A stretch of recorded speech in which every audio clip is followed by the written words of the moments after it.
jurisdicción. Me voy a referir a los esenciales, básicos, puntuales, buen llenado, certificado de función, que es un importante.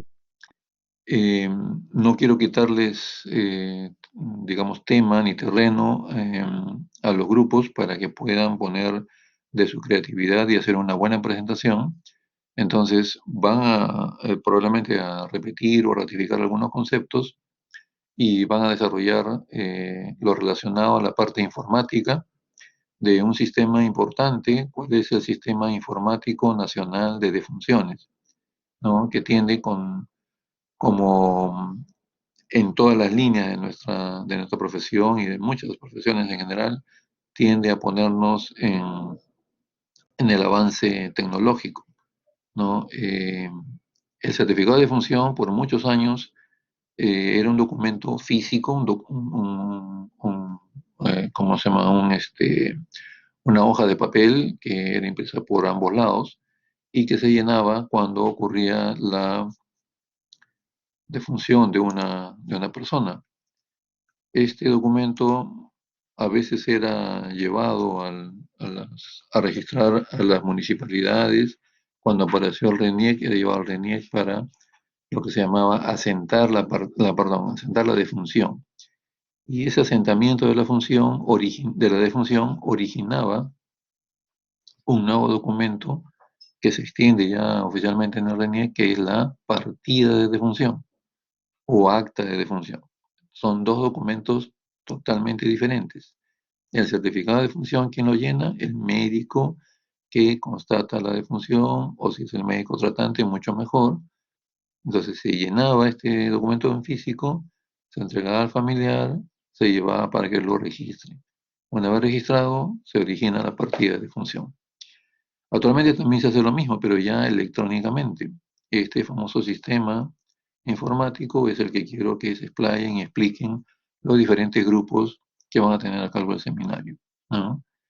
Lo que voy a comentarles es en esencia lo que se hace. El certificado informático también, de igual manera, en el monitor, en línea, se llenan los datos, se consignan las causas de muerte y lo bueno que tiene es que eso ya queda grabado en una base de datos que tienen el RENIEC y las tres entidades que se han unido en una alianza estratégica, MINSA, RENIEC y creo que sí, el INI, Instituto de Informática y Estadística, para tener un mejor registro y que justamente ya no ese papelito que antes lo llevaban o no lo llevaban, se perdía, se maltrataba y ocasionaba muchos subregistros y no permitía pues tomar decisiones preventivas, establecer políticas de salud, ¿no? Controlar muchas enfermedades a través de acciones preventivas. Entonces se tenía muchos problemas en el subregistro de esos documentos. Ahora con ese sistema que lo van a explicar los diferentes grupos, ya eso tiende hacia cero, ¿no? A tener cada vez menor subregistro de este documento. Bien, entonces, como ya estamos compartiendo la pantalla y vemos en la proyección, es el modelo internacional de causas de defunción y las consideraciones para el correcto llenado del certificado de defunción. ¿Cuáles son los objetivos de estas siempre recomendaciones? Hay muchos cursos que periódicamente se realizan a diferentes grupos de médicos, tanto en hospitales, ahora a nivel regional también. ¿Cuál es el objetivo de esto? De revisar ideas, definiciones en este tema. Capacitar cabeza a los médicos para que el registro sea adecuado de las causas de muerte, ¿no? Se llene exactamente lo que corresponde como causa de muerte, mejorar la cobertura o proporción de la población cuya muerte es registrada, o sea que todas las personas que fallezcan tengan un certificado de defunción y que sea debidamente registrado. Entonces, aumentar la cobertura. Hay muchas personas, sobre todo en sitios muy lejanos, que muchas veces no hay ni siquiera médico ahí. Entonces, ¿quién interviene? A veces el juez de paz hace un acta con el cual ya se ordena la inhumación, entonces eso no queda registrado. Entonces hay justamente la intención de las diferentes instituciones en que eso vaya también desapareciendo, llegar a una mejor cobertura, mejorar la calidad de la certificación de defunciones. Vamos a ver más adelante. Ya vemos con muy grata sorpresa, no grata sorpresa, sino vemos con una mejor y más grata opinión de que se está llenando los certificados ya con mejores datos, mucho más específicos y que obedecen realmente a las causas. Ya no se está poniendo la eterna y universal causa de muerte, paro cardíaco o paro cardiorrespiratorio. Desde ya, hace varios años, ya no vemos certificados que consignen esta causa de muerte, porque eso no es ninguna causa de muerte. O sea, todos vamos a morir en paro cardíaco, paro cardiorrespiratorio, sea cual sea la causa básica o la causa de fondo. Entonces, ese diagnóstico, esa consignación de un evento que sucede en todas las muertes, no nos va a decir nada, no nos va a conducir a establecer datos precisos, técnicos, estadísticos. Y justamente también el otro objetivo es, a través de un buen registro de certificados de función, mejoran las estadísticas de mortalidad, ¿correcto? Y que los funcionarios, en general los gerentes, los que gerencian las diferentes instituciones de salud, tomen mejores decisiones, se planifique mejor, se implemente, se monitoree y se evalúen, ¿no?, políticas de promoción de la salud y prevención, medidas preventivas, ¿no? Supongamos que en alguna región los certificados de función, una vez llenados y procesados estadísticamente, nos informan de que pues las enfermedades infecciosas o que de repente el problema de tuberculosis que ya es endémico en nuestro país, pero lo tenemos de repente más o menos controlado en algunas regiones, pero en algunas otras se está despuntando, como decimos nosotros. Algo está ocurriendo. Hay que tomar medidas preventivas, correctivas, de las que correspondan. Establecer medidas o políticas, por ejemplo, inclusive ya a nivel nacional, para que esa situación la controlemos. ¿De dónde salió eso? De un adecuado certificado de defunción Para hacer y que, delivery, sería a ver, de un pollo y cuarto. ¿Hay alguna promoción, disculpe? por favor, Tenemos un pollo, papas, más crema, a ver, por favor, apaguen ¿cómo se llama? y todo el pollo 15 soles, papas. Apaguen Ya, sus está micrófonos, bien por eso. favor. ¿Ensalada no tienes? No, esa no, no permitía por los protocolos que... Ah, por protocolo no hay ensalada. Ah, ya, está bien.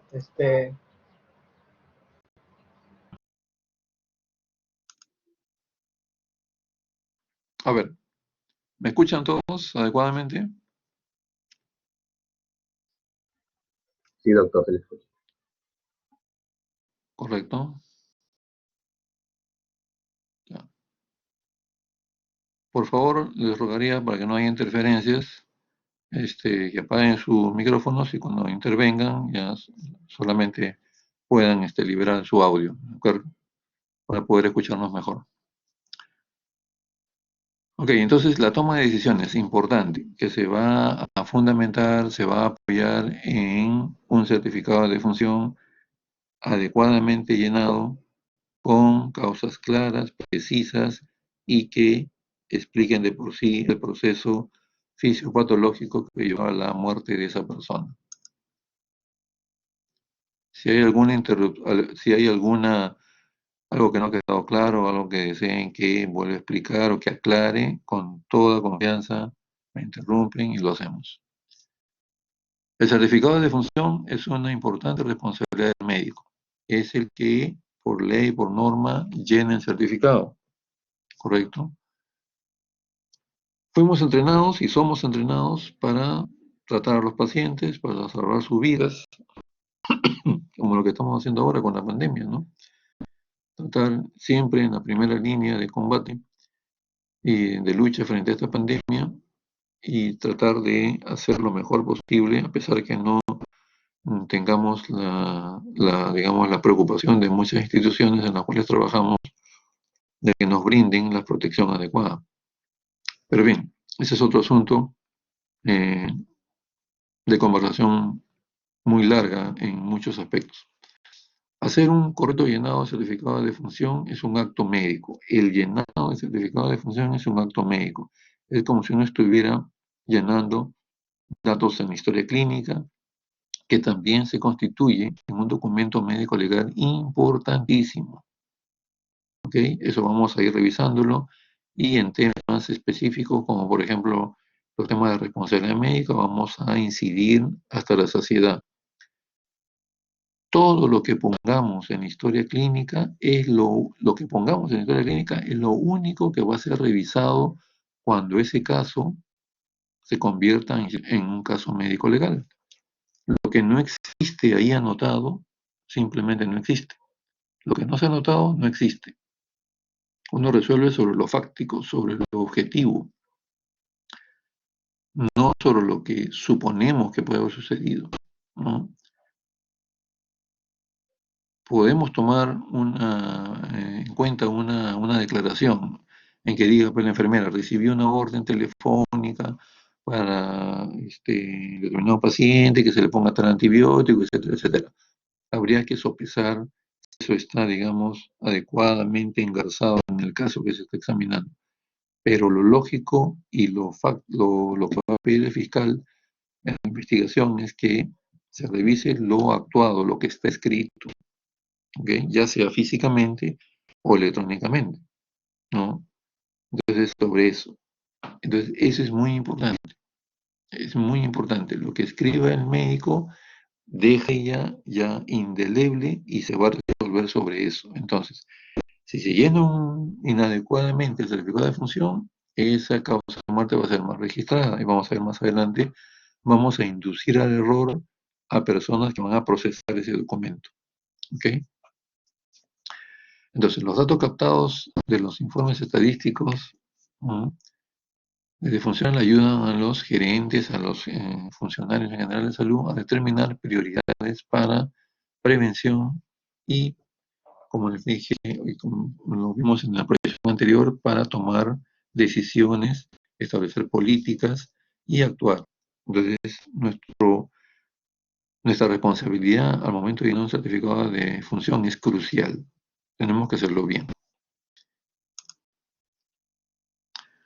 Muchas veces tenemos dudas y si no tenemos una buena capacitación, tenemos un buen registro en la historia clínica de dónde sacar en la causa de muerte, ahí vamos a fallar. Muchas veces en forma muy liviana se dice, pone paro cardiorrespiratorio, paro, lo que se decía antes. Vemos con bastante entusiasmo de que eso está mejorando, bastante está mejorando. ¿Ok? Entonces, no es cuestión de poner por salir del paso y porque, bueno, se llenó hay que llenarse de función y poner la cosa que se nos ocurre en ese momento. Hay que estudiarlo bien y consignarlo en forma adecuada.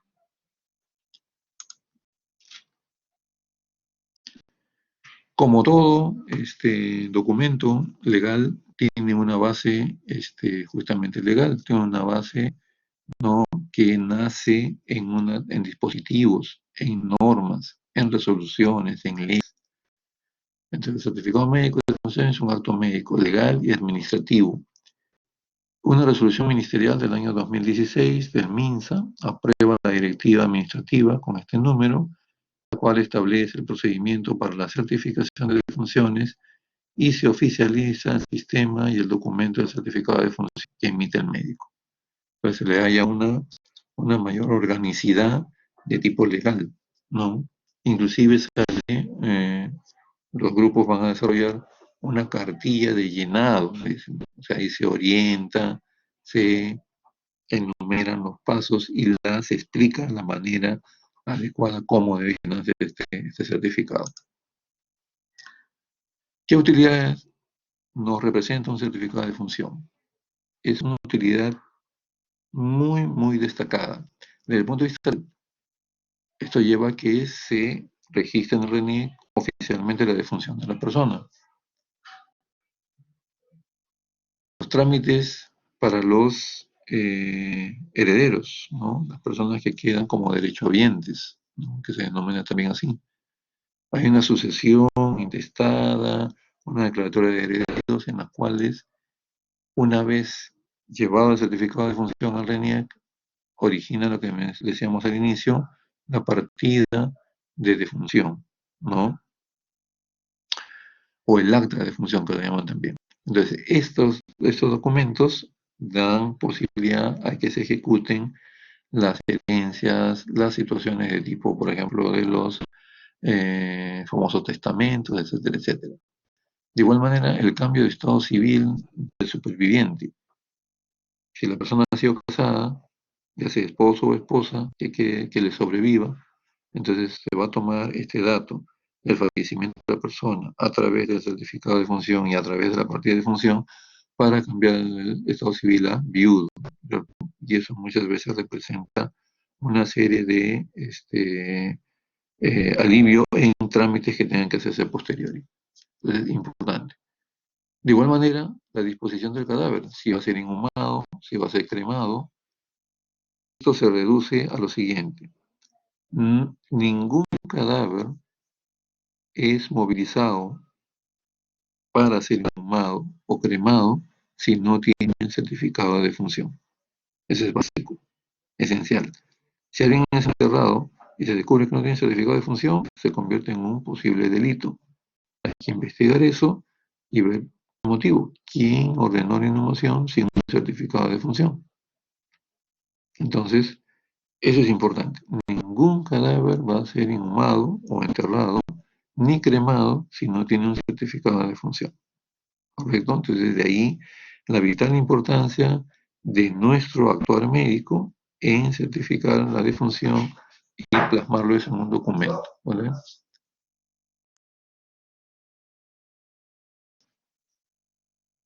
A ver,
ok, entonces, desde el punto de vista legal ya vemos su importancia y la utilidad. Desde el punto de vista de salud pública, desde el punto de vista epidemiológico y estadístico, también de igual manera, para hacer vigilancia epidemiológica y la activación de la respuesta frente a eso, ¿no?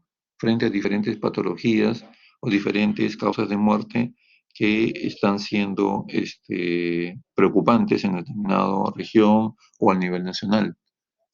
Describir la situación de salud del país, ¿no? De una región y poder hacer comparaciones, ¿no? Cómo va controlando este tipo de enfermedades, ¿no? Enfermedades relacionadas, por ejemplo, a la infancia, ¿no? Tomar decisiones sobre campañas de vacunación, cómo vamos con respecto a países vecinos.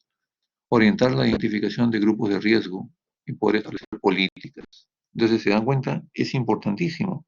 Si llenamos un certificado de función y eso multiplíquenlo por miles, no, cientos de miles de personas fallecidas con sus certificados de función adecuadamente llenados, entonces eso va a dar por origen un buen trabajo estadístico, una buena traducción hacia establecimiento de políticas, de decisiones tomadas adecuadamente en este sentido. Planificar, monitorear y evaluar intervenciones en salud pública, lo que decimos, ¿no? De igual manera, la parte administrativa y clínica también, si hay un buen llenado de certificado de función, eso va a ser útil para hacer una vigilancia en la calidad de atención en los hospitales, ¿no? Como vamos a analizar qué está pasando en un hospital que se están muriendo de esta patología que usualmente no se moría la gente hace algún tiempo atrás. Entonces, eso hay que investigarlo. Hay que desarrollar auditorías, hay que nombrar equipos de investigación. Entonces, ¿y frente a qué hemos actuado? ¿Por qué hemos actuado a eso? Por ese motivo, porque tenemos esa información a través de los certificados de defunción que se han convertido en estadísticas. Revisión, actualización de guías de práctica clínica, ¿no? Si ocurre eso en un hospital, entonces debe haber ocurrido algún problema en la evaluación del paciente que está inmerso en esa patología. Entonces es momento de revisar y de repente corregir, sacar un nuevo protocolo, una nueva guía de evaluación clínica quirúrgica, se me ocurre, ¿no? Entonces, miren todas las situaciones que se pueden llegar a partir de información. Y como dice, digamos, la experiencia nuestra, el que tiene una buena información, adecuada información, tiene poder de decisión, poder de cambiarla, poder para cambiar las cosas, para cambiar un determinado rumbo de evolución de una patología, en nuestro caso, ¿no? Y así vemos en diferentes campos, ¿no? El que maneja información tiene poder. Y si la información es adecuadamente manejada, entonces el poder se transforma en beneficio para quién, para la población. ¿Ok?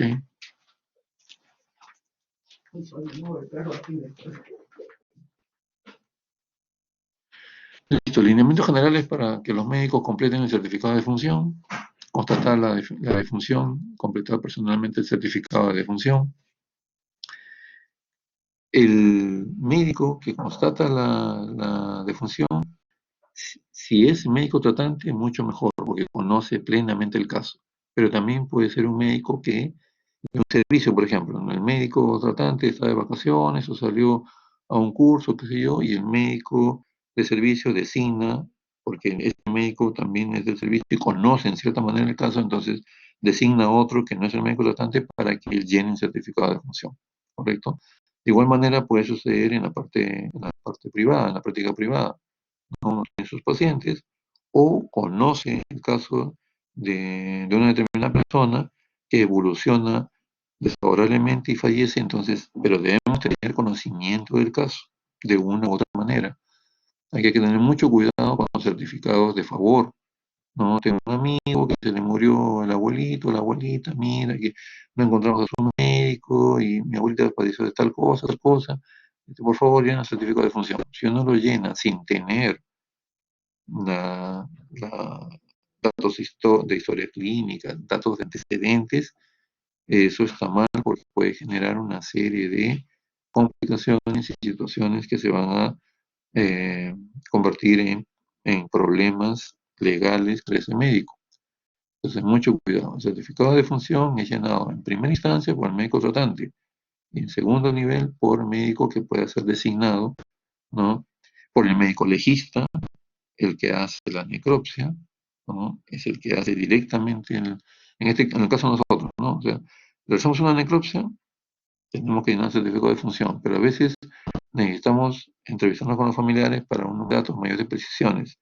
Salimos del turno o ya nos vamos de vacaciones o tenemos una comisión de servicio, en ese único caso lo puede llenar el director de la división, ¿no? O el director puede asignar a otro, pero el director tiene la obligación de recabar la información, toda la información de ese caso, ¿no? Toda la información oficio de internet. Una consulta. ¿Sí? Doctor, Sí. en el caso de la constatación de la defunción, ¿puede ser competencia también de fiscal? Se hablará de una muerte extrahospitalaria. No, el fiscal actúa en la parte legal, ¿no? Si hay una denuncia de un posible delito, el fiscal dispone que vaya el médico legista, va él también ahí, se hacen los estudios correspondientes, se levanta un acta, pero la cuestión de la certificación es acto médico, lo hemos dicho. Entonces, Sí, única y exclusiva responsabilidad del médico.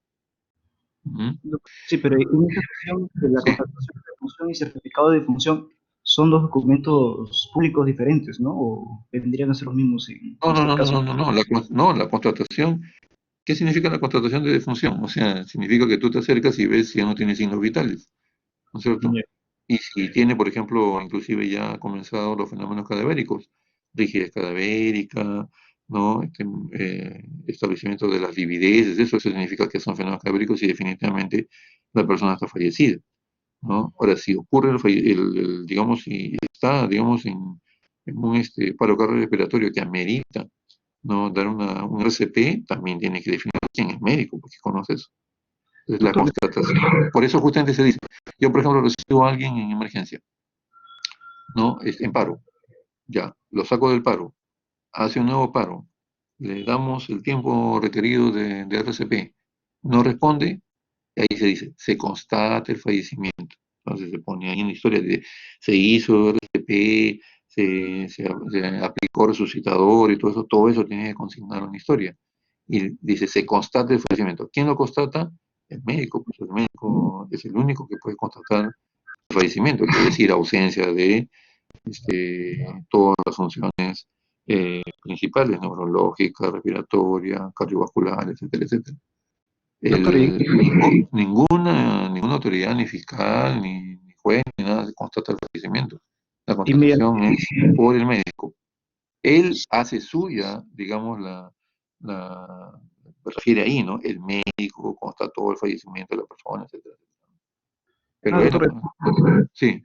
a lo que a mí me pregunta es que, bueno, como también tengo entendido que el fiscal hace el levantamiento del cadáver, justamente en ese momento creo que presenta, bueno, algún tipo, ¿no? Que está verificando que ya, bueno, que verifica la muerte de alguna forma, ¿no? Y ¿cómo se interpretaría eso? Mediante el levantamiento del cuerpo, el reconocimiento que ya está fallecido ya. Ahí se emite un documento, supongo, y tiene un nombre ese No, documento. es un acta, simplemente es un acta. El fiscal, no te confundas, el fiscal es la autoridad que va a ir y va a intervenir ahí, pero todo lo que es parte médica se lo va a decir el médico. O sea, él se va a afianzar y va a actuar con respecto a lo que le dice el médico. Él de por sí solo no hace nada de cuestión médica, ¿no? O sea, él, por ejemplo, va a la historia clínica, él no lo va a leer y lo va a interpretar, porque no es médico. Lo que sí puede hacer es inmovilizarla, ¿no? Es decir, esto se queda inmovilizado, no se mueve para nada, nadie le agrega nada, nadie se la lleva para ningún sitio, nada, la inmoviliza, o se la lleva, y después de ahí se la pasa al médico legista para que emita opinión. Pero la constatación de fallecimiento todo es enteramente del médico. Que figure en el acta fiscal es otra cosa. Pero él no puede ir y decir, ya, esta persona sí realmente está muerta, necesita de la opinión médica. Por eso es que Ay, a él le avisa una vez que ya definitivamente la persona está comprobado que ha fallecido. ¿De acuerdo? ¿No? O sea, a entiendo. él no le avisan cuando la persona está grave y va a la emergencia. Esa es otra diligencia. Cuando una persona, por ejemplo, ha sido agredida, ¿no? Y requiere efectivamente una evaluación producto de la denuncia que se ha presentado, la presencia del médico legista, del fiscal, ese va y constata el estado de salud y él pone en su acta todo lo que le dicta el médico. ¿Te das cuenta? Esas son cuestiones diferentes. ¿Me Sí, entendiste? Ya, ok, listo. Entonces, ahora seguimos. Entonces, se constata la defunción y tiene que completar personalmente certificado. Utilizar las recomendaciones generales, ¿no? La información disponible, lo que hemos dicho, ¿no? Historia clínica, exámenes auxiliares para ir armando y estableciendo las causas de muerte. Emplear letra legible, terminar progresivamente, eso es lo que hasta ahora, a pesar de mis años que llevo yo en la docencia, más de 15 años, no veo que no logramos terminar con nuestra fama, más la fama de letra de médico, ¿no? Muchos médicos tenemos, bueno, yo me jacto de tener una letra menos legible, ¿no? Pero muchos médicos que yo he conocido también, que no he podido descifrar en absoluto los jeroglíficos que ponen en su historia, ni siquiera en sus recetas, ¿no? Entonces, eso no debemos que acabar, pues, porque debemos tener presente de que los documentos que suscribimos, ¿no? No se van a quedar con nosotros. Bueno, fuera pues un jeroglífico, yo me lo entiendo. Esos documentos van a ir a otras instancias, van a pasar por otras personas. Entonces nosotros tenemos que facilitarle, ¿no? La función a las otras personas, que sea legible, que sea letra, si es posible, de imprenta, para que pueda esa persona no equivocarse en interpretar. Aquí como vamos en la presentación, ¿no? Una letra que a veces no se puede ni definir qué es lo que dice ahí. Entonces debemos tener el esfuerzo en escribir en forma legible para no inducir al error a los que van a leer o van a procesar ese documento. Conviene en líneas generales, como en todo documento legal, no hacer alteraciones, no tachar, no ponerle key paper, ¿no? Si uno pone eso, ya está invalidando el documento. Tendría que hacer uno nuevo, o ver la manera como corregir ese tipo si hay una envenenadura, cómo hacerla, ¿no?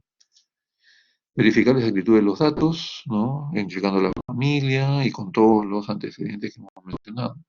Se pone pues la fe de forma concreta, escribir el nombre, tienen que tener el DNI de la persona para escribir exactamente como dice el DNI. Esa es otra cosa. O sea, uno tiene que consignar los datos de la persona exactamente como dice el DNI. Porque si le pone, vamos a poner, algunas personas ya he visto, le ponen, tiene dos nombres. ¿Cómo se llama? Víctor Eduardo. Pero en su DNI dice Víctor E, nada más. O sea, no sé por qué motivo, pero solamente se han consignado E y punto. Tienes que escribirlo así, Víctor E. Le habrán dicho toda su vida pues Eduardo, pero no se llama Eduardo, se llama Víctor E. Porque si le pone Víctor Eduardo, ya es otra persona. Entonces va a regresar la persona con certificado de función y decir, doctor, nos reniegan, no quieren aceptar este documento porque no está llenado, no de acuerdo al DNI.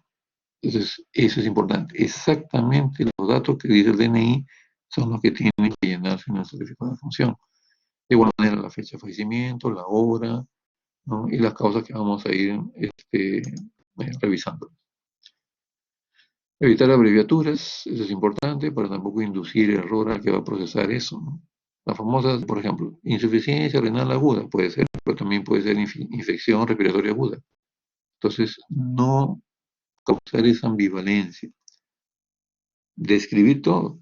Si es infección respiratoria aguda, describir con todas las letras que tienen las palabras infección respiratoria aguda. Si es insuficiencia renal aguda, insuficiencia renal aguda, para que no haya dudas, ¿no? Hay algunas siglas que nosotros manejamos, vuelvo a repetir, nosotros manejamos esas siglas en el argot médico.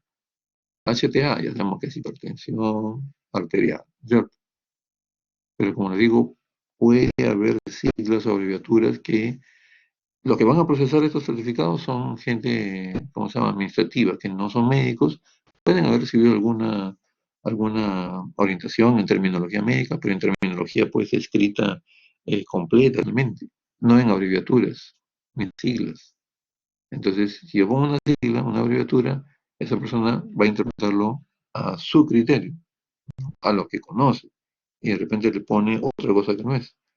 Entonces, yo he querido decir infección respiratoria aguda, pero ya le he puesto insuficiencia renal aguda. Son cosas totalmente diferentes. Entonces, le está consignando otro tipo de diagnóstico en la parte ya de proceso estadístico. Entonces, muy importante eso. Y determinar la secuencia lógica de las causas de muerte, ¿no? Siempre hay un punto de partida, un punto inicial, ¿no? Por el cual comienza toda una cadena de eventos patológicos o fisiopatológicos, finalmente conducen a la muerte de la persona. O es una suerte de cascada, ¿no? Una cosa lleva a la otra y esta lleva a la causa final de fallecimiento. Entonces, tenemos que llegar justamente a esas causas bien definidas, definir el punto de partida y de ahí que una causa explica la otra. O hacer la pregunta, ¿no? Esto se presentó debido a qué, esta otra debido a qué. Si esas preguntas encontramos las respuestas correctas, entonces estamos por buen camino para definir las causas de muerte.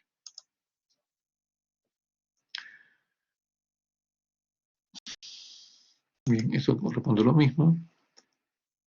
Emplear en casos de que proceda los apartados especiales, lógico, acá esa es en la parte posterior, definir si la causa de muerte se relaciona a una mujer en edad fértil o madre gestante, si la causa es accidental o violenta. Esto sí hay recomendaciones específicas. Esto debe reservarse, si es una causa violenta, reserva específicamente para los médicos legistas, son médicos forenses, ¿ya?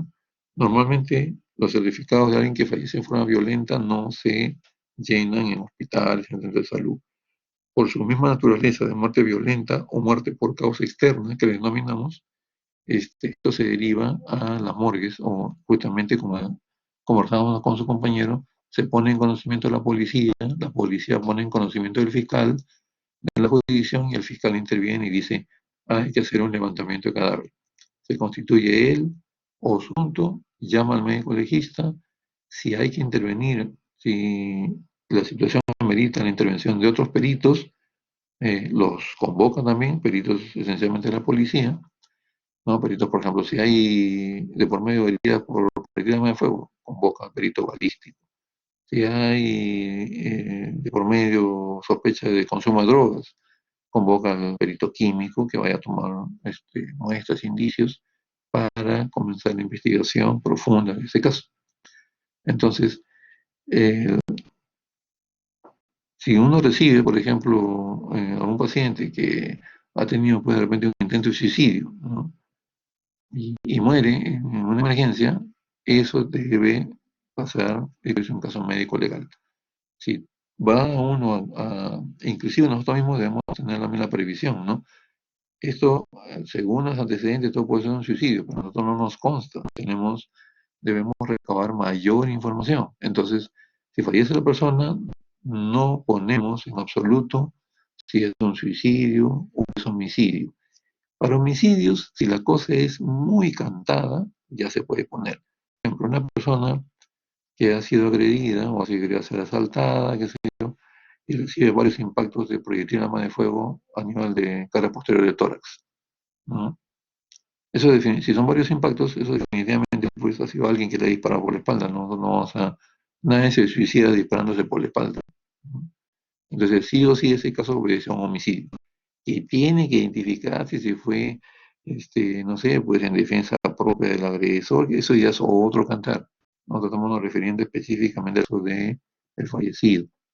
Entonces, en esos casos, nosotros podríamos consignar o llenar el espacio correspondiente, la casilla correspondiente a homicidio. Pero con respecto a suicidio u otros eventos, hay que tener mayor información. Entonces, eso puede quedar en blanco y no ser necesariamente llenado. Entendiendo el formulario internacional, o sea, hay un formato que aplican en casi todos los países, ¿no?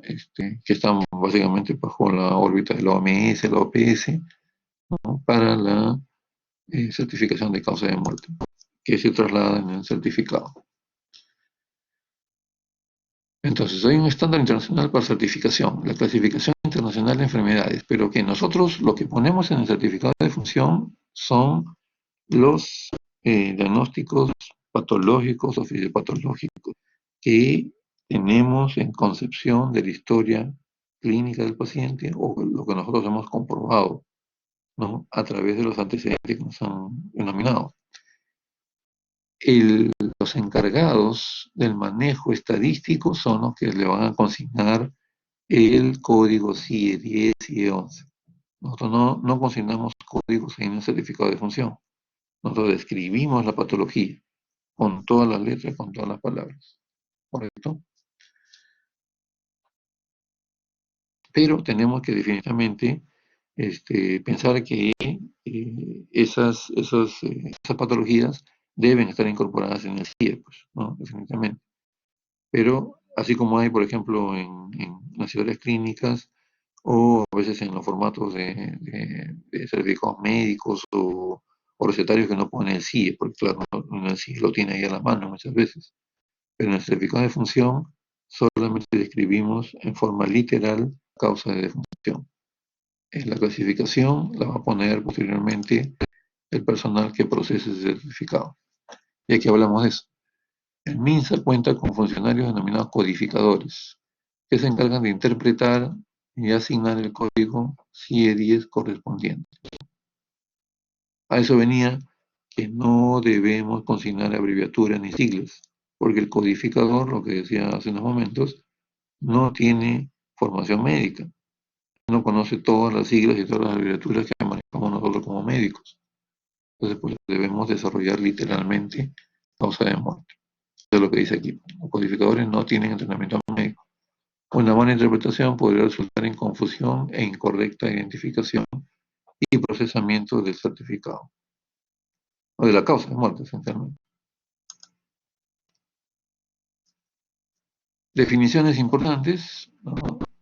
que entendemos por defunción, ¿no? Desaparición permanente de toda evidencia de vida en cualquier momento después de haber ocurrido el nacimiento, ¿no? Causa de defunción son todas aquellas enfermedades, estados morbosos o lesiones que provocaron la muerte o contribuyeron a ella, y las circunstancias del accidente o la violencia que provocó dichas lesiones.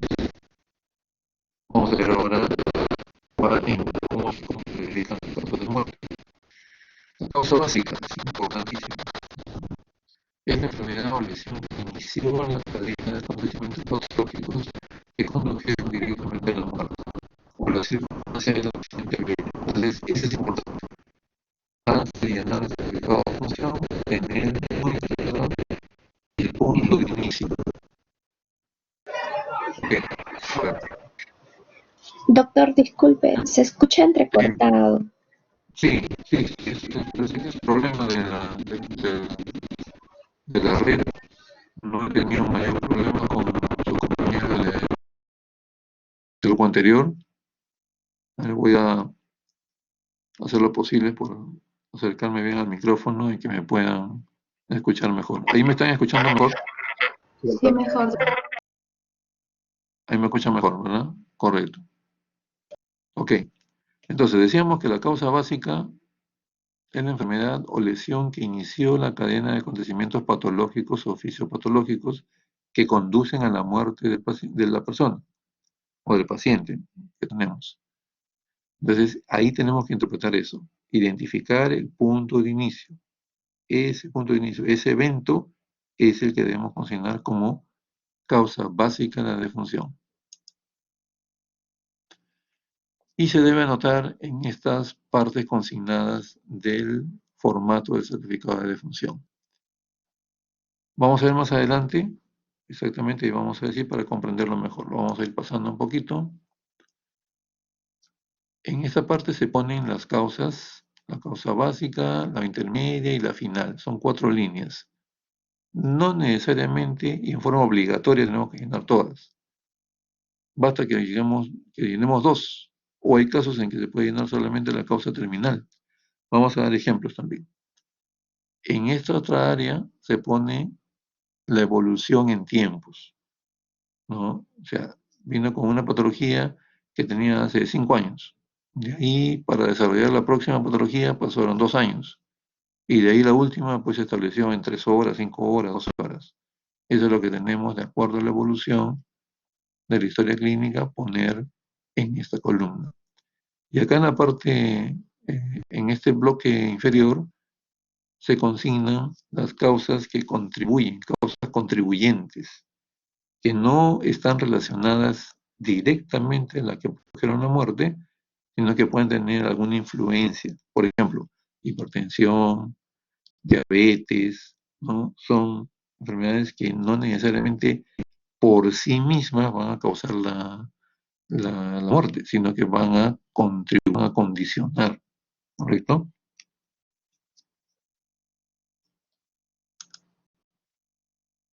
Este es el formato antiguo todavía.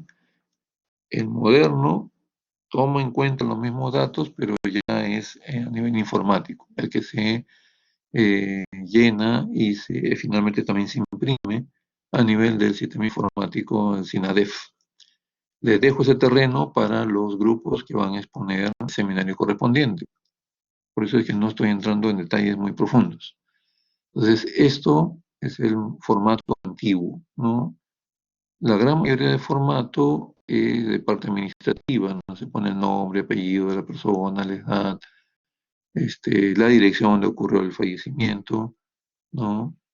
Y aquí en esta parte que hemos visto, lo que indica este acercamiento está en esta parte, ¿no? Acá está la colocación de las causas de muerte. No se ve muy bien porque en la fotografía, digamos que datos muy pequeñitos, ¿no? Pero al menos hacer un intento un poco de visualizarlo. En esta parte es la que se coloca La causa de muerte, causas contribuyentes, y aquí va la columna del tiempo en que evolucionan las diversas patologías.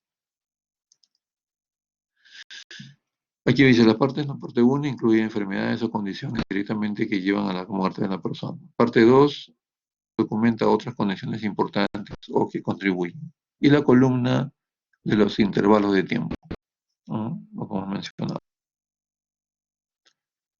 Aquí está, un poco más específico, ¿no? Parte 1 tiene 4 líneas, ¿no? Y la secuencia es desde la A hasta la D, la causa final o terminal, estas dos las causas intermedias y la D, la causa básica, ¿ya?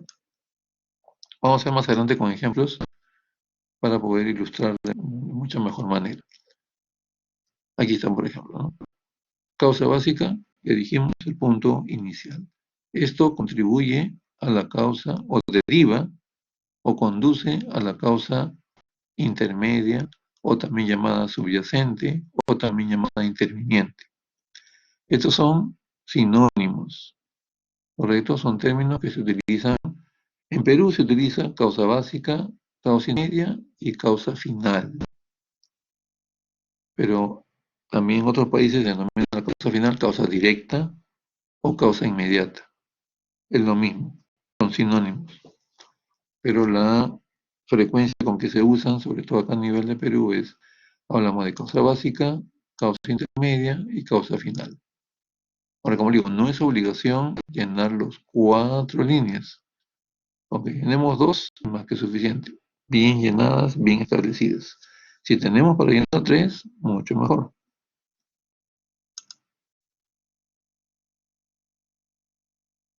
Correcto, entonces aquí estamos definiendo lo que hemos conversado hace unos momentos. La pregunta entonces importante, crucial, cardinal es, ¿la causa de defunción que estoy escribiendo podría ser resultado de alguna otra condición? Si es así, busquemos la causa de defunción originaria. O sea, esta causa es explicada por otra anterior, entonces sigo preguntándome hasta llegar a una que ya no tenga más respuesta. Esa quiere decir que es la causa básica. ¿Ok? Dijimos, es el punto de comienzo de todos los eventos fisiopatológicos para adelante y que van conduciendo progresivamente a la muerte de la persona. Entonces aquí tenemos, ¿ya? Estamos hablando ya de causa básica, intermedia o final o directa. Y en esta parte de aquí, en la parte inferior, que ya no tiene letras, es las causas contribuyentes o causas que han estado en relación con las que se ponen en la parte superior. Vamos a ver más adelante también ejemplos. Aquí está justamente. Tenemos el primer ejemplo. Estudio del caso 1. Una mujer de 50 años que fue admitida en el hospital vomitando sangre y fue diagnosticada con hemorragia por varices esofágicas. La investigación reveló hipertensión portal.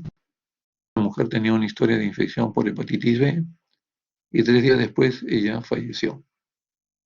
Estos datos de dónde se sacaron, de la historia clínica, se han sacado probablemente los datos de historia familiar, ¿no? Y, por supuesto, exámenes auxiliares. Es importante procesar todos estos datos que tenemos en forma concreta, fehaciente. Entonces, ¿cómo organizamos cuál fue el punto de inicio? Hepatitis B, esto conduce a cirrosis hepática, esto a su vez hipertensión portal, y esto finalmente a la ruptura de varices esofágicas, produciendo hemorragia. Explicación. Es extremadamente importante que la causa básica de la muerte esté correcta y se registre con precisión, ¿cierto? En este caso, la hemorragia por varices esofágicas es la causa directa o final, ¿cierto? La hepatitis B, la causa básica de la muerte. Ahí comenzó todo. Sabemos que no, tuvo en antecedentes hace 5 años, me parece que dicen,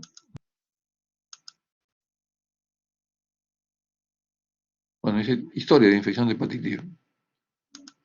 Esa hepatitis progresa a través de los años a cirrosis hepática, ¿no es cierto?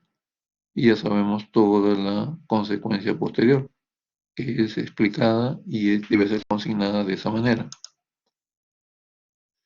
Entonces, la hepatitis B fue la causa básica. Sabiendo esto, la respuesta en salud pública es la implementación de programas de vacunación contra el virus de la hepatitis B.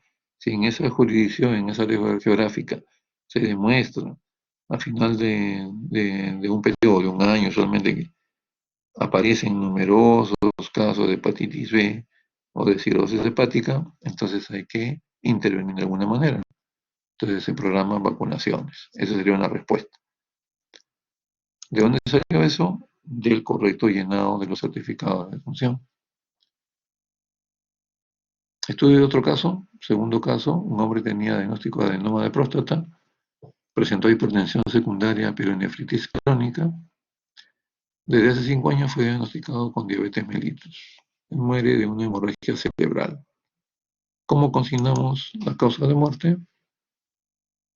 La causa básica, la adenoma. Esto va a condicionar la pielonefritis, esto a su vez también hipertensión secundaria y finalmente la hemorragia cerebral. Aquí está la explicación que decíamos. La pielonefritis crónica fue debido a la obstrucción del flujo de orina debido a un adenoma de próstata. El paciente también tenía una historia de diabetes mellitus, el cual había sido diagnosticado hace 5 años, antes de la muerte. La diabetes en este caso no es una secuencia de eventos que llevan a la muerte, pero es una patología que se cataloga como contribuyente. Por lo tanto, en este caso,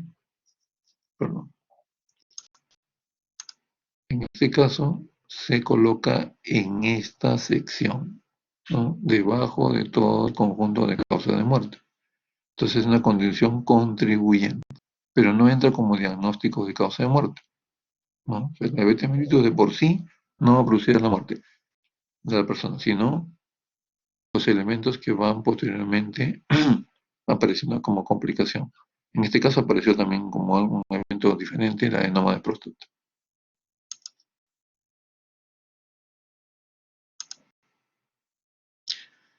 En otro casito, un hombre de 56 años de edad relata dolor fuerte precordial y disnea. Él muere a las 3 horas de iniciar los síntomas. Su electrocardiograma y niveles de enzimas confirmaron el diagnóstico de infarto de miocardio. Él no tiene ninguna otra enfermedad. Entonces, el único elemento que tenemos para poner como causa de muerte es el infarto agudo, comprobado por clínica y por electrocardiograma. ¿Correcto? Desarrolló eso en 3 horas, ¿no? Nosotros pudimos verlo y podemos, ¿cómo se llama esto? Podemos evidenciarlo y ponerlo en conocimiento con lo objetivamente demostrado. ¿Ok? Entonces ahí en ese caso solamente ponemos una sola causa. Ya no nos ha dado tiempo para averiguar o investigar si tenía otro problema como dislipidemia, etcétera, etcétera, ¿no? Que podrían haber entrado como causa, pero en ese caso solamente se pone el infarto agudo de miocardio.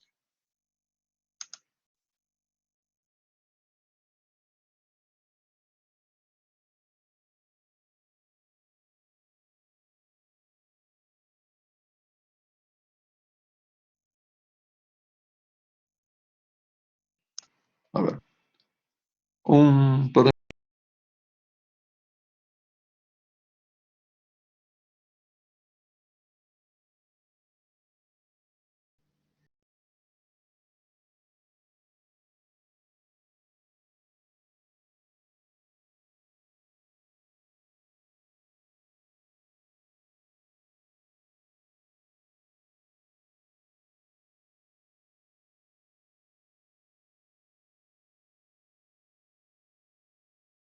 ok, listo. Y nos vamos entonces con el ejemplo número 4.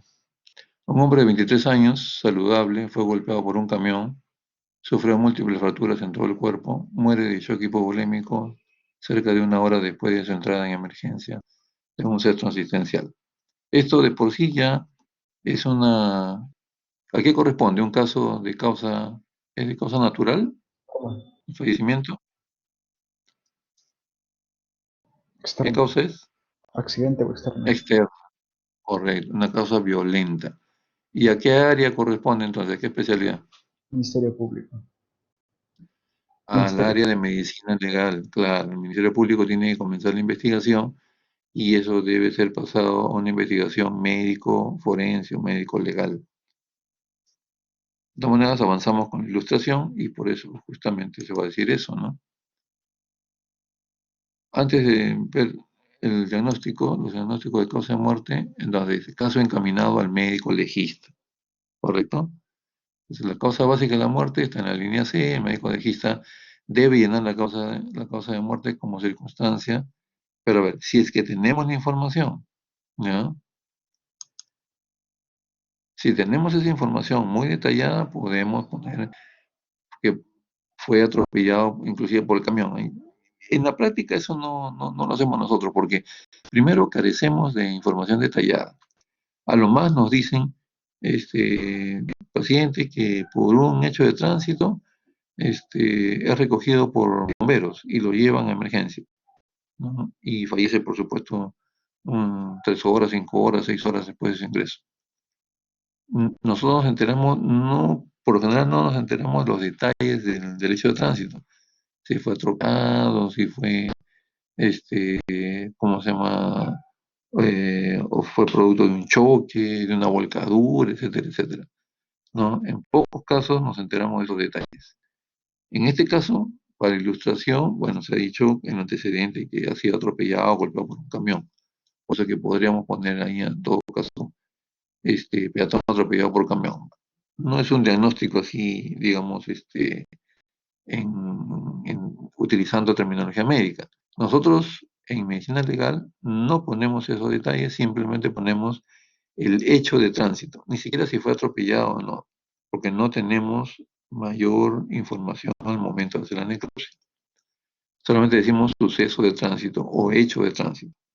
O sea, porque sí tenemos la información que ha participado en hecho de tránsito y ha ocasionado toda una serie de muertes. Las lesiones las tenemos ahí en el examen médico forense, ¿no? Y eso sí puede llevarnos a establecer correctamente la causa de muerte, la causa final, ¿no? Entonces nosotros solemos poner aquí, por ejemplo, hecho de tránsito. Las fracturas múltiples o politraumatizado, vamos a poner también ahí, y shock hipovolémico. Tenemos que comprobar eso, el shock hipovolémico. ¿Cómo compruebo yo ese shock hipovolémico? Por la historia clínica. Por historia clínica, pero ¿cómo? Pues, o sea, ¿cómo te das cuenta que una persona tiene shock hipovolémico? Hematocrito. Un Ah, hematocrito. Función. antes de eso hay signos, ¿no es cierto? ¿Qué signos te pueden guiar para decir que es shock hipovolémico? Hipotensión, ¿ya? Por la ¿Qué más? Deshidratación cutánea. Palidez pérdida de extrema, estado de ¿no? conciencia. Claro, ¿no? Correcto, pues está bien lo que están diciendo ustedes, ¿no?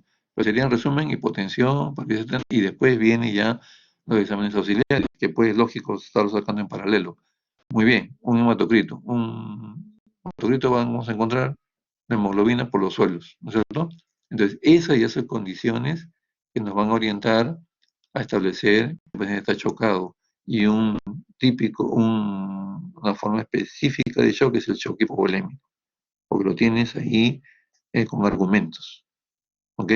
Entonces, todo lo que ponemos ahí como causa de muerte tenemos que demostrarlo técnicamente, ¿no? ¿De dónde? De los datos que tenemos en la historia, de los datos que tenemos en los exámenes auxiliares.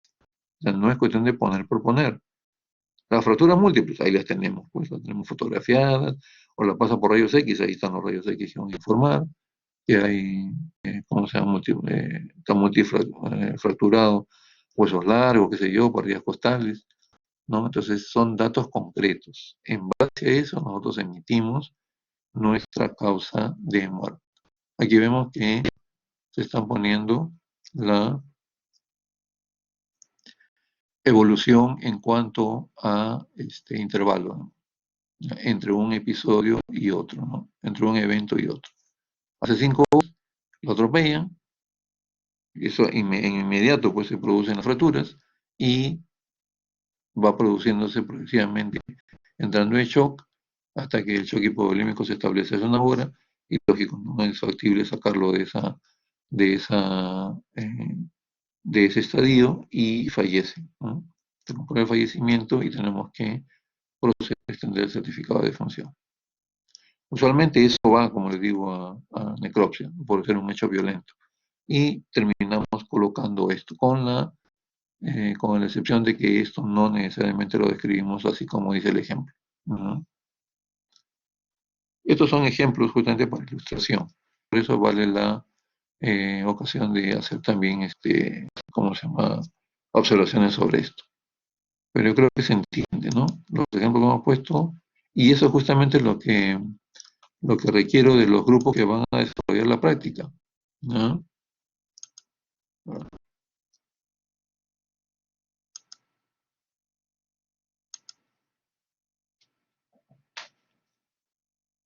Estos los grupos que van a desarrollar el seminario.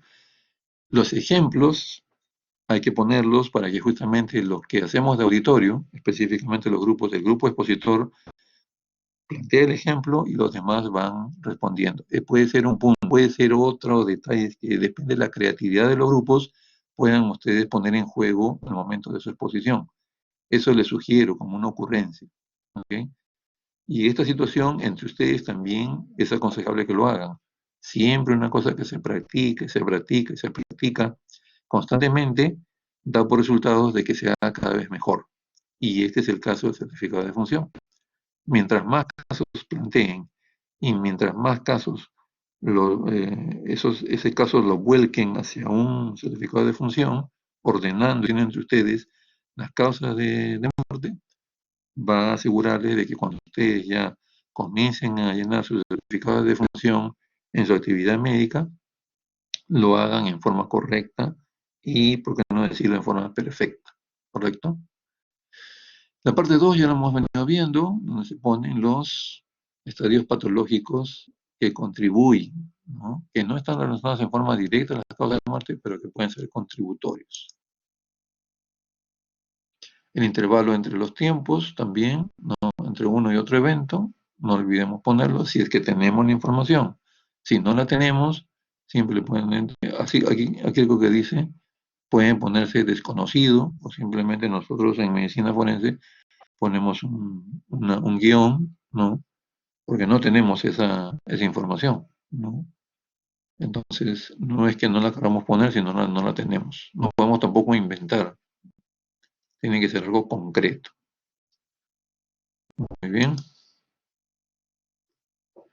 En cuanto a lo que es lesiones, envenenamientos, causas externas, ya hemos mencionado, todo esto va a ser derivado al estudio médico legal o médico forense, ¿no?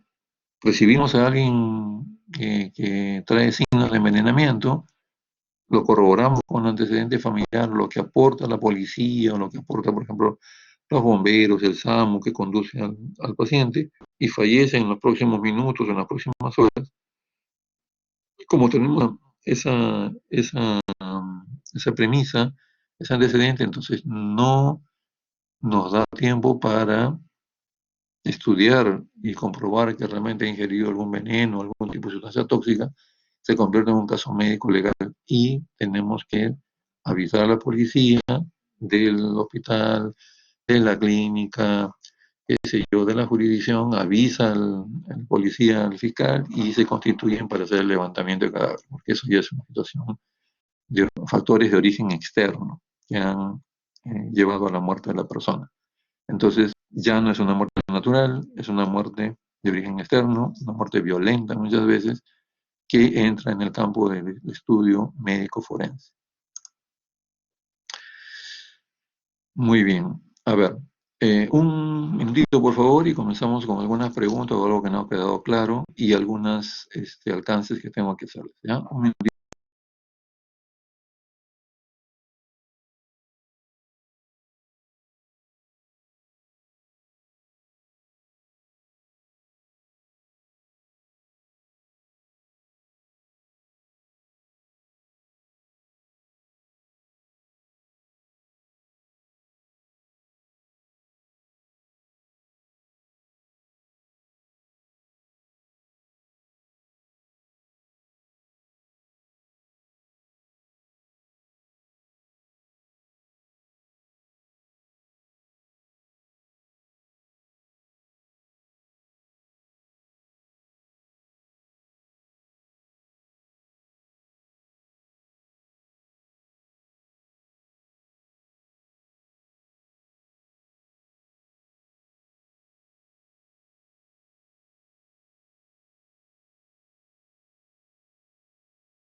Bien, yo estoy con ustedes nuevamente. ¿Alguna duda, algo que no haya quedado claro en la exposición que hemos realizado con este tema de certificado de función? Doctor, sí, disculpe, tengo una consulta. Sí, te escucho. Doctor, en el caso del accidente, ¿competencia de qué autoridad se encarga de tomar los datos del accidente, digamos, el tipo de automóvil, ¿no? Que hizo el accidente, las Es, condiciones que se encarga? ya. A ver, ¿cómo se te ocurre, cuál es tu deducción, digamos, Peritaje, diría, intentando pero una respuesta? Por eso, ¿qué pensarías tú? ¿Quién se haga cargo de eso? yo asumo que el fiscal ordena una cierta división de peritaje ahí, pero no sé en sí qué especialidad sería, bueno, qué profesional. No, O eso ya al momento de hacer algo violento se constituye en un caso legal, médico legal para el estudio de las lesiones, o si fallece la persona, se hace la necropsia, pero toda la investigación lo hace, dos brazos fundamentales que tiene el fiscal para investigar un hecho violento: el médico legista o la parte médico forense y la policía.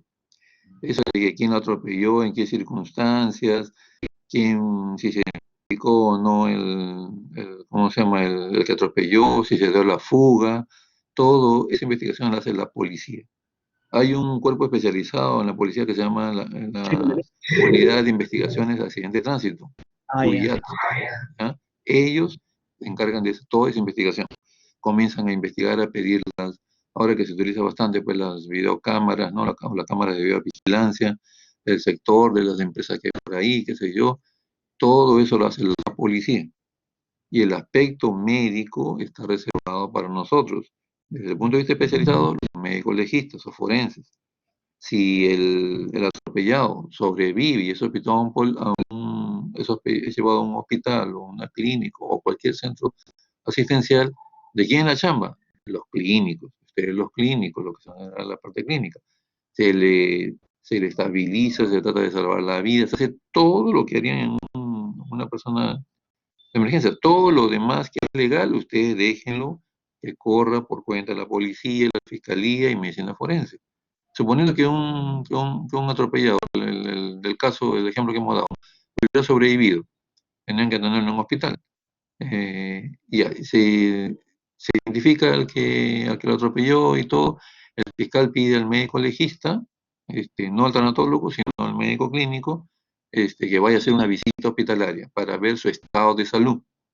Entonces, el médico legista evalúa con qué, con respecto a la historia clínica, exámenes auxiliares, se entrevista probablemente con el médico tratante, etcétera, etcétera, y evacúa un informe para que justamente el fiscal disponga que si se le va a dar prisión preventiva o si de hecho se va a denunciar ante el juez, ya eso es cuestión legal, ¿entiendes? O Sí, sea, doctor. ustedes en la parte de vista, desde el punto de vista medicina clínica, y si no son especialistas en medicina forense, no tienen nada que ver corren por cuerdas separadas, como se dice, ¿ok? Y Genial, la muchas gracias. policía es la policía es la que va a intervenir en todo el aspecto investigatorio policial, ¿no? Propiamente dicho.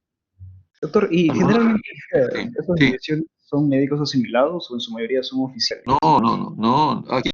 ¿Médicos de quién?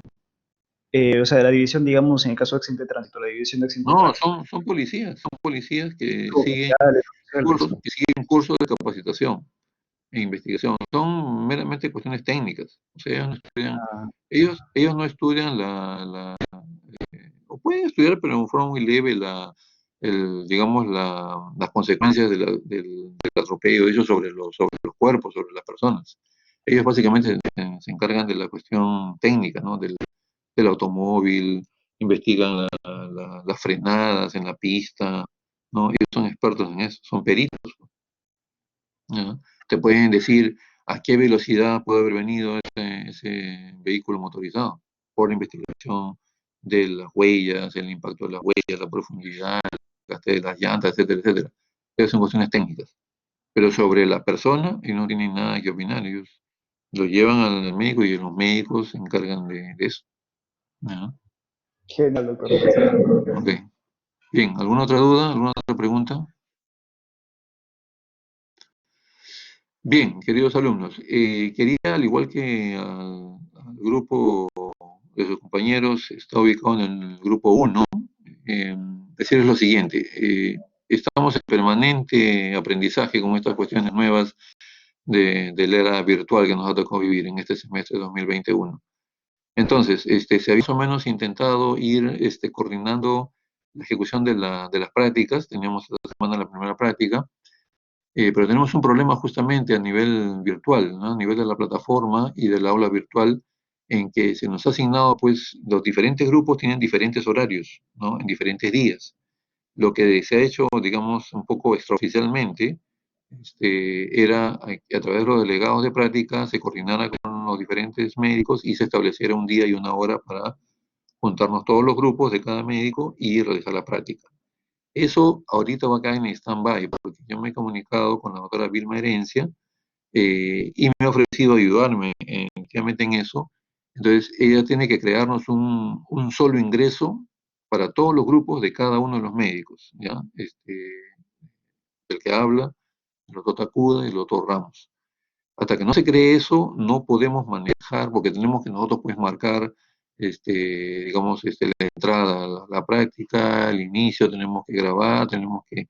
Entonces, lamentablemente como todo está partido, ¿no? Hay partículas, me refiero a los grupos, hay 16 grupos, entonces ella me ha pedido algunos datos, ¿ya? De cada uno de nosotros los docentes, y está tratando de que con la oficina de lo que es la parte informática, superar eso, ¿ya?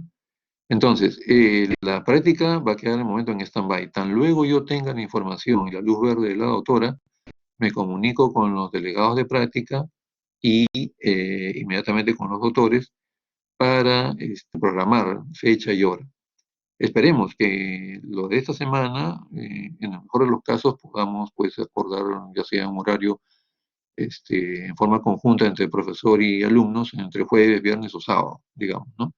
Yo creo que para la próxima semana el seminario que está planteado, que es parte de la práctica, eso va a seguir inamovible, entonces yo creo que ya para la próxima semana debemos tener un día y una hora por cada docente que nos debemos encontrar en los grupos de práctica. Vayan avanzando, yo les exhorto más bien que vayan avanzando los grupos que les corresponde. Creo que es lo mismo que van a hacer los otros docentes. Los grupos, de acuerdo a su número, van a ir asignándose la responsabilidad de los seminarios. Ejemplo, yo tengo el grupo 1.1, 1.4, 1.7, 2.1, 2.4, 2.7. Tengo 6 grupos. Entonces, el grupo 1.1 se va a hacer cargo del primer seminario. El grupo 1.4 se va a hacer cargo del segundo seminario. Y así sucesivamente. Salvo que haya un acuerdo en contrario, ¿no? Entonces, yo creo que, al menos mis grupos, el primero, el 1.1, debería ir ya viendo, revisando información. Gracias a Dios es un tema no muy extenso, no muy frondoso en bibliografía. Entonces ya les he expuesto un poco el panorama, les he dejado un poco, como dicen deportivamente, la cancha delimitada y tienen que, eso sí, todos los grupos, demostrar su creatividad, ¿ya? Incorporar, primero, manejar el seminario en estos 3 grandes pilares o grandes columnas. El primero, definir bien sus términos. O sea, a quién estamos refiriéndonos en el desarrollo del seminario. Si es certificado de función, qué cosa es el certificado de función, quién lo llena. No van a repetir la clase, indudablemente, pero establecer definiciones correctas, concretas, ¿ok?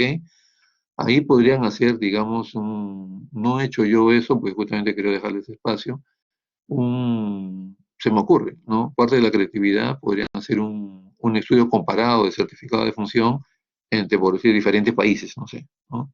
O hacer una pequeña resumen histórico digamos, de certificado de función, ¿no? No sé, antiguamente cómo se hacía, existía, de siempre existió el certificado de función, cómo iban organizándolo, quién se encargaba de registrar las muertes antiguamente, se me ocurre, ¿no? Es parte de la creatividad. Luego, definir bien los términos, entonces, centrarnos en el tema. El segundo pilar es, no olvidemos que estamos en el curso de medicina legal.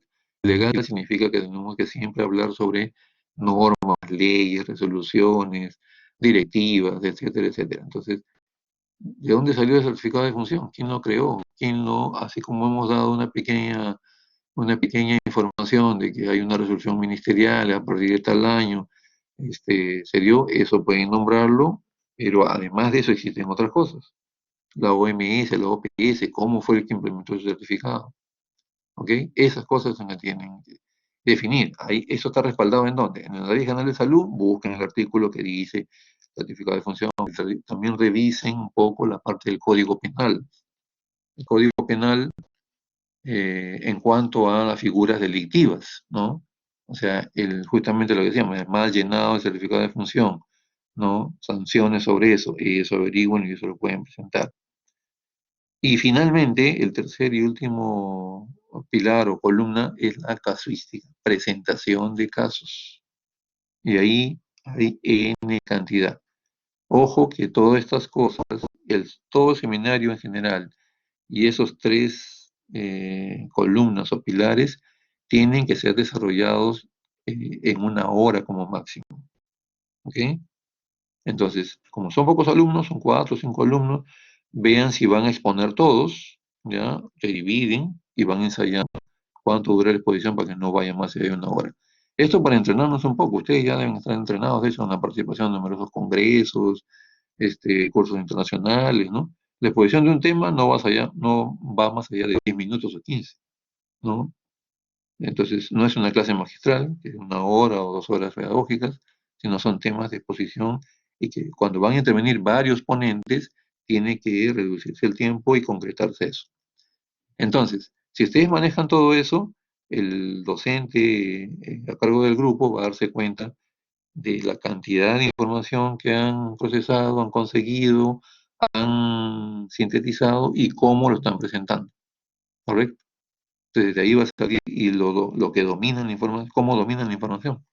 Y parte, como vuelvo a repetir, de la creatividad, las cosas que le pongan, ya que va a reflejar que ustedes están preocupados en desarrollar un buen tema y exponer eso. Entonces, esos son los lineamientos generales. Aparte, cada uno de los profesores de práctica podrá agregarle de su propia cosecha alguna otra cosita, pero todos los grupos deben manejarse en esos tres pilares fundamentales. Y tener mucho cuidado en el tiempo. ¿Por qué? ¿Por qué digo una hora? Porque después va a venir también preguntas del auditorio, o sea, quiere decir de los alumnos que no están exponiendo en ese momento y son auditorio, pueden preguntar, pueden aportar. El grupo expositor también puede preguntar. En este caso es importantísimo ¿cómo se llama? La interacción. El grupo puede presentar un caso, así como hemos presentado, ¿no? Y preguntar, a ver, ¿cómo organizamos la causa de muerte? Presentan el casito, así como lo hemos hecho en los ejemplos, y escuchamos. El profesor va tomando nota, tal alumno está participando en la propuesta de causa de muerte. Eso. Si se equivocan, el médico, el jefe de práctica va corrigiendo, va aportando. Entonces, eso es lo que tiene que ser dinámico eso. Y eso es valedero para todos los seminarios. ¿Ok? Se me ocurre ahorita, por ejemplo, el seminario que tiene que ver contra violencia familiar. Imagínense la cantidad de casos que hay, ¿no? Casos que aparecen en la prensa, escrita, televisada, etcétera, etcétera. Eso puede ser la última parte que de casuística. Lo que es parte legal, pues la ley contra la violencia familiar y un montón de leyes y resoluciones y cosas. ¿Ok? Entonces, el primer tema se les ha puesto ahí sencillo para que vayan un poco agarrando la vía. Los demás temas pueden preguntarle a su docente para ir a ver dónde podemos conseguir más bibliografía. Bueno, ahorita ya no se puede, les aconsejamos, ustedes pueden ir a la división médico legal tanto, clínico forense, porque encuentren estadística que no se puede ir físicamente, pero virtualmente también se puede ingresar, digamos, a instituciones. ¿Ok? Entonces, eso es lo que quería un poco decirles. En cuanto a la cuestión de la práctica esta semana, como digo, todavía nos quedan unos días para terminar la semana. Esperemos que podamos llegar a un acuerdo, pero como digo, es permanente preocupación del que habla como jefe, como corriente de asignatura, y del doctor Ramos y del doctor Takuda, que se desarrolle de la mejor manera posible. Tanto ustedes como nosotros, y de repente más nosotros que no estamos acostumbrados a manejar tanta tecnología como ustedes, mucho más jóvenes, es una etapa de aprendizaje, ¿ya? Creo que estamos haciéndolo bien en cuanto a la presentación, ¿ya? De las partes teóricas, He mejorado un poco la conectividad también en mi equipo, todo eso. Pues las primeras conexiones, ¿cómo se llama? Realmente eran un poco fastidiosas porque se entrecortaban, no se escuchaba bien y todo. Pero bueno, ya he tratado de superar eso. La parte de manejo de las herramientas también, pero la cuestión es que ya se presentan las trabas que lamentablemente que se habían implementado para la fase presencial. Entonces, esas tienen que ser corregidas. No podemos bypasearnos eso. Nosotros quisiéramos entrar, ya podríamos fijar, de hecho, con mis grupos quedamos, por ejemplo, que después de esta segunda teoría nos reuníamos todo, pero lamentablemente tenemos que dejar constancia que estamos haciendo eso. Y hasta ahorita no nos dan digamos, esta apertura, esa herramienta. Entonces, queda claro, el mismo mensaje les he dado a sus amigos, a sus compañeros del grupo 1. Todo va a quedar en stand-by, tan luego me den luz verde, me orienten sobre eso, les comunico a los delegados de práctica. Y mientras tanto, vayan avanzando el desarrollo de los grupos de seminarios de la próxima semana. Pueden comunicarse con sus jefes de práctica para ver eso, de ir adelantando. No esperemos que llegue el día anterior para recién comenzar a buscar información. ¿Ya?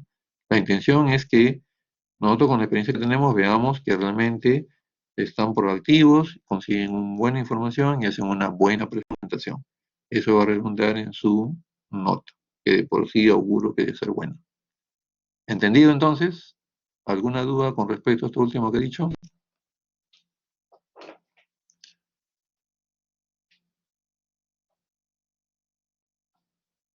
Creo que ha quedado claro entonces, ¿no? Sí, doctor, gracias. Bien, gracias a ustedes más bien por la comprensión y el apoyo para que este semestre, específicamente nuestro curso, se desarrolle de la mejor manera. Entonces, estamos en permanente coordinación ya para poder seguir planteando. Las clases teóricas, como ven, eso es ya inamovible, están los miércoles a las horas que están especificadas. La situación nomás por corregir, espero que pronto, es la cuestión de la práctica, en la cual está las prácticas mismas que se hacen y los seminarios. ¿Ya? Muy bien, entonces, si no hay ninguna otra aclaración, nos quedamos en comunicarnos y seguir el desarrollo del curso. Muy buenos días a cada uno de ustedes. Gracias, doctor. Gracias, doctor, que tenga buen día. De igual manera, gracias. Hasta luego, doctor. Gracias, doctor. Hasta Hasta luego. luego. Hasta luego.